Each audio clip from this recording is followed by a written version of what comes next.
In the news today, appeal hearing adjourned as killer mom begs for time to find lawyer. Bibi Gopal, who is currently serving a 106-year prison sentence for the 2010 murder of her 16-year-old daughter, Nisa Gopal, has begged the Court of Appeal for leave to retain a lawyer to argue against her conviction and sentence. Following a trial at the High Court in Demerara in March 2015, the elder Gopal and Small were found guilty of murdering Nisa, a former student of Queen's College, on October 2, 2010. Shortly after, the two killers had expressed dissatisfaction with the verdict, claiming that they were not given a fair trial. They had accused the judge of taking a political side and admitting prejudicial evidence for the jury's consideration. $9 billion United States dollars Payara project is single largest investment ever made in Guyana. The $9 billion United States dollars Payara development will target an estimated resource base of about 600 million oil equivalent barrels and is considered to be the largest single investment in the history of Guyana. The country's army will deploy 500 soldiers to back up the police in ensuring Guyanese wear a mask when in public as the authorities scramble to contain mounting cases of COVID-19, the disease which has killed 82 persons as of Thursday. Army Chief of Staff Brigadier Godfrey Best said the approach to get persons to wear a mask will be a soft, cogent one, but he did not immediately provide details when he spoke at a press conference at the Arthur Chung Conference Center. First Lady unveils Avenue of Hope in observance of Breast Cancer Awareness Month. October is Breast Cancer Awareness Month. It is an annual campaign to increase awareness of the dreaded disease. Here in Guyana, to show support for the fight against breast cancer, First Lady Ali on Thursday unveiled a huge pink arch, the Avenue of Hope, at the intersection of Main and New Market Streets, Georgetown. Accept us as a legal government before we speak, President Ali to Harman. Before any talks of inclusive governance can commence between the People's Progressive Party, Civic PPP-C, and the main opposition party, a Partnership for National Unity plus Alliance for Change, APNU plus AFC, the APNU plus AFC leader, Joseph Harman, will have to rescind remarks, which he made publicly, that the government is illegal. This ultimatum was put forward by President Irfan Ali as he responded to questions as to when the two major parties are likely to sit down to devise strategies meant to improve Guyana. Man stabbed to scrotum by woman he raped, gets bail after appearing in court. Christopher Howes, a 54-year-old resident of Region 4, appeared before Chief Magistrate Anne McLennan charged with the rape of a woman who allegedly stabbed him in the scrotum. Howes was not required to plead to the charge, which alleged that he engaged in sexual penetration with the victim without her consent, on April 5, 2020. The chief magistrate released Howes on $100,000 bail and ordered that he keep away from the victim. He was also ordered to report to the Rumbelt police station once fortnightly. The case is adjourned until October 19. Opposition leader says, reckless move to reduce curfew hours and reopen airports. Opposition leader and former chief executive officer of the COVID-19 task force Joseph Harman on Friday pushed back against the government's decision to reduce the hours of curfew and reopen Guyana's airport as the number of COVID-19 cases and deaths continue to rise. Harman, while speaking during a virtual press conference, said the move by the government is reckless as he asked for reconsideration of the latest revision to the COVID-19 measures and guidelines. At a cabinet meeting on Wednesday, the government took a decision to reduce the 12-hour curfew from 6 p.m. to 6 a.m. The curfew now stands at 9 p.m. to 4 a.m., 5 hours less than what was previously in place. The government also announced that it intends to reopen the country's two international airports on October 12, 2020. The airports have been closed since March 2020.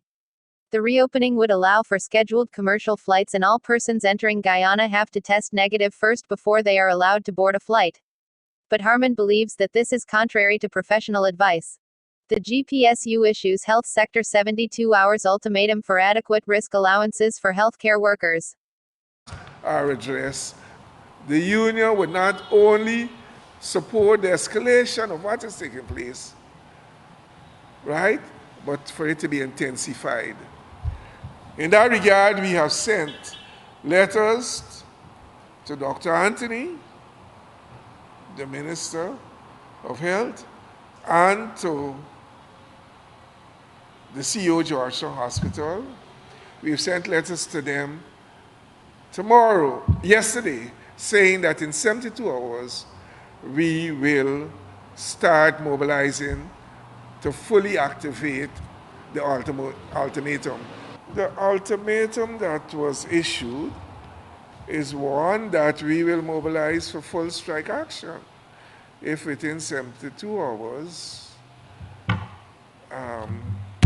we do not get what we consider as a positive response. Importers who were granted approval to import purple cabbage into Guyana will be brought under the microscope of the Ministry of Agriculture, after farmers in West Demerara expressed concerns that while permission was granted for the purple cabbage to be imported, the importers are unscrupulously importing regular cabbage and sweet pepper, thus resulting in unfair competition for local farmers.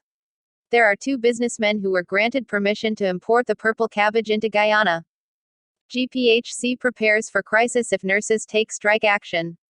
In a notice dated October 2 and sent to all heads of department, Director of Medical and Professional Services Dr. Fawcett Jeffrey listed some important measures that will be required in anticipation of the strike action, including reducing services to only emergencies, suspending all outpatient activities, discharge patients, eliminate visitation and provide home care plan for patients who are not severely ill. Men escape with gunshot wounds following ambush at Essequibo Hotel. 2 men, on Tuesday last, escaped with gunshot wounds after they were ambushed by unknown gunmen, at a hotel and bar, located in Aurora Village, Essequibo Coast, Region 3.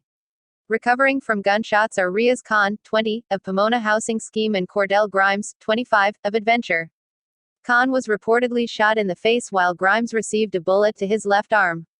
According to police reports, the men were attacked 19:30 hours in front of the hotel.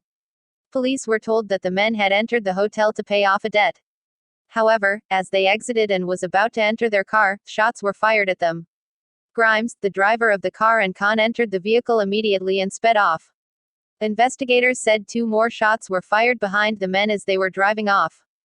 Grimes reportedly told Ranks that when he looked over to his friend Khan, he noticed that he was bleeding from wounds to the face. He too realized that he was bleeding from his left arm. Grimes managed to drive the car to Suddy Public Hospital where they were examined and treated by doctors. Both men could not identify who their attackers were or why they had tried to kill them. Guyana looks set to end Telecoms monopoly next week, Jagdeo stated. Vice President Bharat Jagdeo on Friday announced that Guyana would next week be formally liberalizing the telecommunications sector, 4 years after modern legislation was passed, marking the end of a more than 30-year-old monopoly on international voice and data. Liberalization is a promise that we made a long time ago. Both parties agreed to this and we need to get it implemented. System at GCOM must be fixed before any talk on new voters list, President Ali. Before we get a voters list, you have to have a system that the population has trust in. You can't have a system where there is very little trust in that system. And the trust in the Secretariat at GCOM has been eroded significantly, the President said in the video posted on his office Facebook page.